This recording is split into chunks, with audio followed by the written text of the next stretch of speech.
यदि नाम जप करते हुए कर्म किया जाए और उसे प्रभु को समर्पित कर दिया जाए, वही कल्याण कर सकता है, उसी को कर्मयोग कहते हैं। अगर नाम जप नहीं और प्रभु को समर्पित नहीं किया गया तो नैष्कर्ममप्य अच्युत भाव वर्जितम न शोभते ज्ञान मलम निरंजनम कुतः पुनः शाश्वत भद्रमीश्वरे न चार्पितम कर्म यद्यप्य कारणम। न शोभते ज्ञान मलम निरंजनम, यदि नाम जप नहीं है, भगवत भक्ति नहीं है, तो तुम्हें ज्ञान हो गया है निरंजन का, वो शोभा को प्राप्त नहीं होता है। जितने परम शुद्ध ज्ञानी हैं वो भगवान का भजन करते मिलेंगे, चाहे सनकादि हो, चाहे भगवान शंकर हो, चाहे शुक्राचार्य हो, परमहंस श्री सुखदेव जी या परम ज्ञानी जनक जी महाराज। ये जिनको न पूर्ण ज्ञान है और न पूर्ण ज्ञानी है, ये खंडन मंडन की बातें होती रहती है। न शोभते ज्ञान मलम निरंजनम, मायातीत त्रिगुणातीत पर ब्रह्म का ज्ञान भी वो सुशोभित नहीं होता जिसमें भगवत चर्चा ना सुनी जाए, भगवान का नाम जप न किया जाए। निष्कर्म मप्यच्युत भाव वर्जितम, यदि निष्काम कर्म किया जाए उसमें भगवत भावना नहीं है, नाम जप नहीं, तो वो कर्म भी कल्याण नहीं कर सकता। कुतः पुनः शाश्वत भद्रमीश्वरम, फिर और साधन ये जो अमंगलकारी हैं संसार के भोगों की, इनसे क्या कल्याण हो जाएगा। ये जो कामना कृत कर्म, कर्म कृत कामना, ये तो बंधनकारी है। जो निष्काम कर्म भी हैं, यदि वो भगवद अर्पित ना किए जाएं तो लाभ नहीं मिलेगा। इसका भाव समझिए। अगर ज्ञान है और भजन नहीं तो ज्ञान किसी काम का नहीं। गोस्वामी जी ने इसी श्लोक को सरल भाषा में लिखा है, जोग कुजोग ज्ञान अज्ञानू,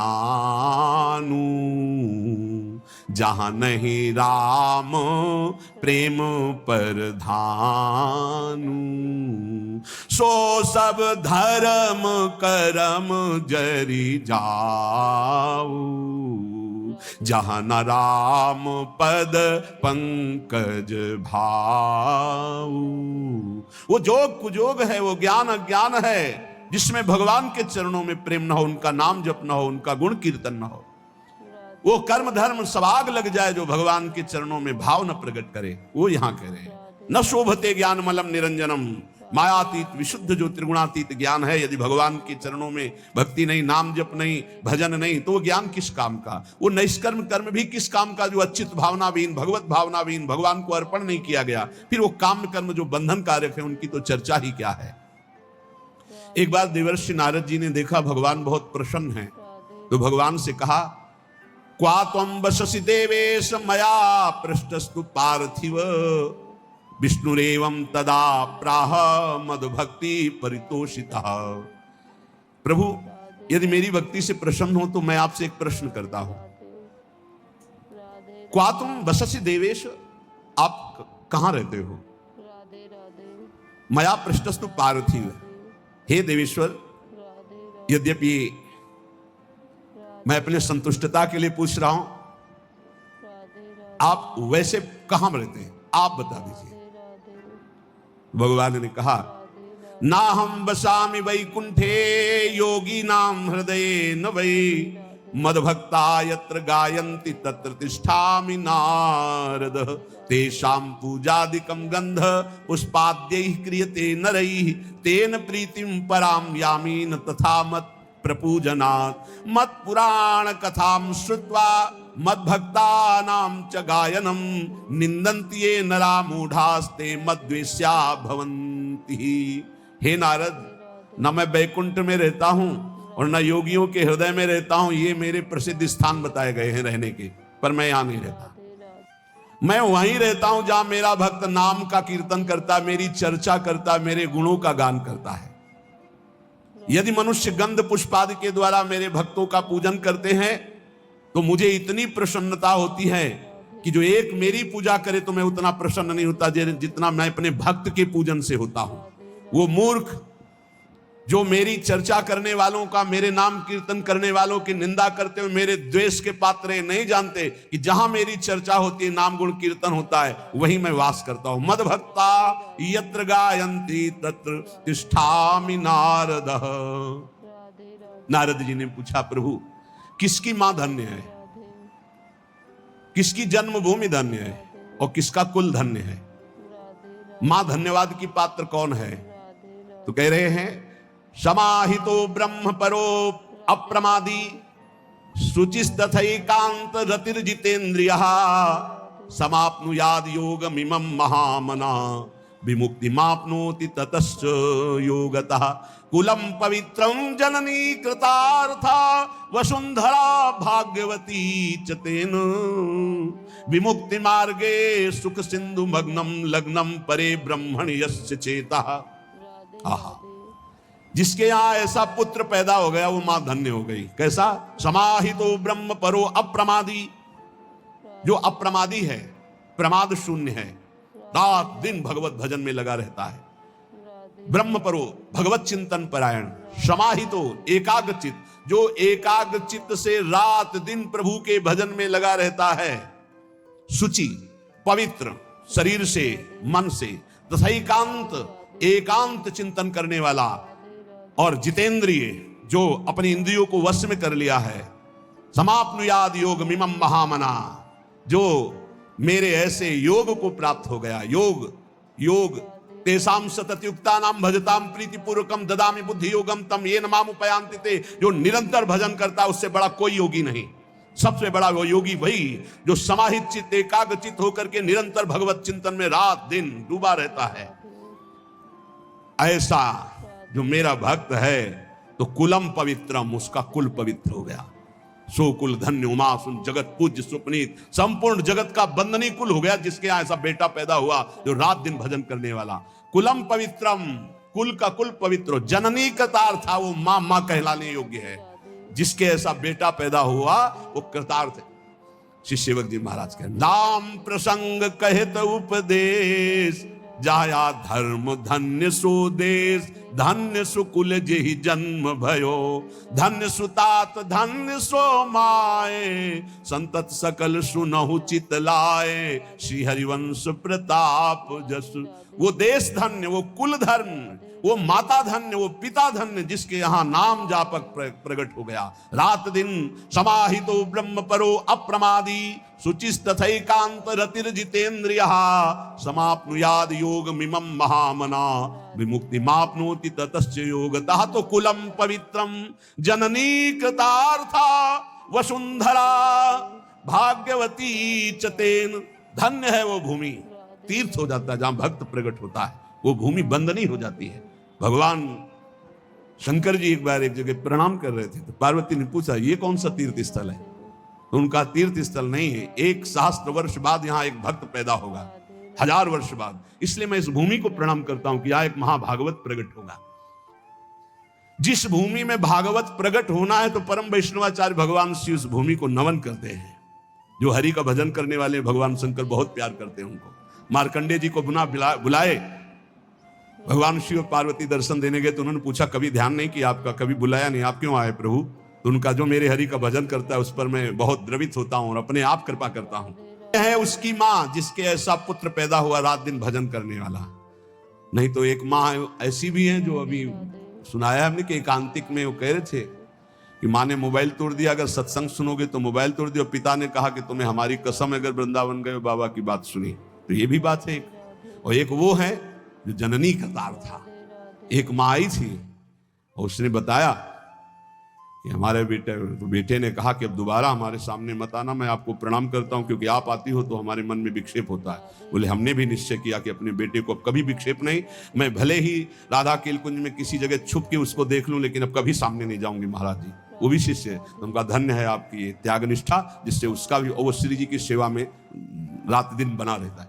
ये है निष्ठा है, ये है जननी, पवित्र जननी, जिनकी कोख पवित्र हो गई, जिनका जीवन धारण करना पवित्र हो गया, गर्भ धारण करना पवित्र हो गया। जननी कृतार्था। जब श्री ध्रुव जी परम पद पर आरूढ़ होने के लिए विमान पर विराजमान हुए तो उनको याद आई अपनी मां और भगवत पार्षदों से कहा मेरी मां की क्या गति होगी, क्योंकि मैं अपनी मां का अकेला पुत्र हूं, कोई मां का प्यार करने वाला नहीं था। महाराज तो सुरुचि को प्यार करते थे, तो मेरी मां की क्या दशा हुई होगी। तो उनका वो जो आपसे भी तीव्र गति से चमकता हुआ विमान आगे जा रहा है, उसमें आपकी मां जा रही भगवान के धाम को। अश्रु आ गए कि भगवान आप कितने कृपालु हैं। प्रहलाद जी ने जब देखा कि भगवान नरसिंह प्रसन्न हुए तो उनका प्रभु वैसे तो मांगने की कोई इच्छा नहीं पर एक जानने की इच्छा है। मेरा पिता कहलाने वाला हिरण्यकश्यप आपसे द्रोह करता है, आपकी निंदा की, तो उसे अवश्य नरकों की प्राप्ति होगी। नाथ, क्या पिता कहलाने का अधिकार उनको प्राप्त हुआ इस शरीर का, तो क्या प्रभु उनकी नरक से उद्धार हो जाएगा? तो उनका तुम्हारे जैसा पुत्र जिसका हो 21 पीढ़ियां परम पद पे चली जाती। हिरण्यकश्यप तो मेरा पार्षद है, मेरी केवल लीला के लिए वो ऐसा कर रहा है, वो तो परम पद का अधिकारी था, है और रहेगा। अरे तेरे जैसा भक्त पैदा हो जाए तो 21 पीढ़ियां उस कुल की उद्धार हो जाती है। जननी कतार था। अब वैष्णव किसे कहते हैं, कैसे आचरण हो जिन्हें वैष्णव कहा जाता है? बहुत सुंदर देवर्षि नारद जी परम वैष्णवाचार्य हैं, वो वर्णन करते हैं। प्रशांत चित्ता सर्वेषां सौम्याः काम जितेन्द्रियाः कर्मणा मनसा वाचा परद्रोह मनिच्छवः दयार्द मनुषो नित्यम स्ते हिंसा परांगमुखाः गुणेषु परकार्येषु पक्षपात मुदान्विताः सदाचार वदातश्च परोत्सव निजोत्सवाः पश्यन्तः सर्वभूतस्थं वासुदेव ममत्सराः। प्रशांत चित्ता, जो हर समय शांत चित्त रहते हैं, कैसी भी परिस्थिति हो, चाहे दुखद हो, चाहे विषम हो, चाहे जैसी परिस्थिति हो, संतुष्टा येन ये परम गुरु मंत्र है, इसे पकड़ लो। कल हम उपासकों से कह रहे थे, शरीर का रोगी होना कोई खास बात नहीं, शरीरम व्याधि मंदिरम है, विचार रोगी ना होने पावे, तुम्हारा दिमाग रोगी ना होने पावे। ये कला है, कला परमार्थ की कला है, युक्ति से मुक्ति। हमारी प्रार्थना मान लीजिए, शरीर आज स्वस्थ है तो आप अपने दिमाग में एक कला पैदा कर लो कि तुम्हारा दिमाग कभी रोगी ना होने पावे। शरीर भोगी है, रोगी है, बड़ा नीच है, लेकिन दिमाग उत्तम विचार है, विवेक उत्तम है, गाड़ी पार हो जाएगी। हे, दिमाग रोगी नहीं है तो श्री जी की कृपा से, गुरु जी की कृपा से दहाड़ रहे हैं। दिमाग रोगी हो जाए तो शरीर स्वस्थ होने पर भी डिप्रेशन में पहुंच जाओगे। घोर अस्वस्थ शरीर और दिमाग रोगी नहीं है तो मस्ती ही मस्ती है, दिमाग रोगी ना होने पावे। प्रशांत चित्ताः सर्वेषां सौम्याः, सौम्य शांत, संतुष्टा येन केनवा, ये वैष्णव का परम धर्म है। कैसी भी परिस्थिति हो, अशांति नहीं आनी चाहिए, और ये तभी होगी जब पाप कर्म नहीं होंगे। अगर पाप कर्म होंगे तो प्रशांत चित्ताः सौम्याः आप नहीं हो सकते, सौम्य नहीं हो सकते, प्रशांत चित्त नहीं हो सकते। आगे लिखा है, काम जितेंद्रियाः, वैष्णव काम पर विजय प्राप्त किए होता, क्योंकि हरि का दास होता है। जहां काम तहां राम नहीं, जहां राम नहीं काम। वो काम का गुलाम नहीं होता वैष्णव कभी, वो हरि का गुलाम होता, हरि का दास होता है, इसलिए सारे विकारों पर वो विजय प्राप्त करता है। काम जितेंद्रिय, काम पर विजयी, काम विजयी होता है भगवान का भक्त। प्रशांत चित्त, सबसे सौम्य कोमल बर्ताव और इंद्रिय विजयी। कर्मणा मनसा वाचा परद्रोह मनिच्छवः, शरीर से, मन से, वाणी से कभी किसी से दुश्मनी स्थापित नहीं करता वैष्णव। वैष्णव अजात शत्रु होता है। हरिवंश नाम लीन जे अजात शत्रु ते सदा, प्रपंच दंभ आदि दय तहां कछु न पेखे। हरिवंश नाम लीन, जो नाम जप करने वाले हैं, जो आचार्य शरणागत हैं, जो वैष्णव हैं, वो अजात शत्रु हैं, याद रखो। अगर आप किसी से द्रोह रखते हैं, दुश्मनी रखते हैं, तो आप वैष्णव नहीं, भगवान के प्रिय नहीं है। अद्वैष्टा सर्वभूतानां मैत्रः करुण एवच निर्ममो निरहंकारा सम दुःखः सुखा क्षमी, क्षमावान, सुख दुख में समान भाव रखने वाला, किसी से भी ममता और अहंकार न करने वाला, सबसे मित्रता और करुणा का व्यवहार करने वाला, कभी किसी से द्रोह न करने वाला भक्त मुझे प्राण प्रिय है। मन वचन कर्म से किसी से भी द्रोह ना हो। तुमसे कोई दुश्मनी रखे, तुम्हारे हृदय में उसके प्रति दुश्मनी ना हो, ये वैष्णव का लक्षण है। काम विजयी, प्रशांत चित्त और सौम्य सरल स्वभाव, मन वाणी कर्म के द्वारा किसी को भी दुख न देना, द्रोह न करना। दयार्द मनुष्यो नित्यम, जिसका चित्त भगवत भजन से द्रवीभूत है, सब पर करुणा करने के लिए उतावला रहता है। वैष्णव का हृदय कैसा रहता है? सब पर करुणा करने के, क्या करूं कि इनको सुख पहुंच जाए, क्या दे दूं, कैसे इनको प्रसन्न कर लूं, कैसे इनका हृदय आह्लादित हो जाए। ये वैष्णव का हृदय होता है। दयार्द मनुष्यो नित्यम, क्यों? दया समुद्र भगवान का भजन करते हैं तो उनके हृदय में दया की हिलोरे, करुणा की हिलोरे उठती है। स्तेयम हिंसा परांग मुखा, वैष्णव कभी चोरी नहीं कर सकता, वैष्णव कभी किसी की हिंसा नहीं कर सकता। गुणेषु परकारेषु पक्षपात मुदान्विता, वो सदैव भगवत पक्षपाती होता है वैष्णव। जो भगवान का नाम, भगवान का गुणगान करते, उन्हीं से हमारा संबंध रहता है। और जो भगवत विमुख हैं, जो भगवान की निंदा करते हैं, तो जाके प्रिय ना राम वैदेही तजिए ताहि कोटि बैरी सम, कोटि बैरी सम, तजिए ताहि कोटि बैरी सम, यद्यपि परम स्नेही जाके प्रिय न राम वैदेही। बोले पक्षपात मुदान्विता, भक्त का हृदय पक्षपाती होता है।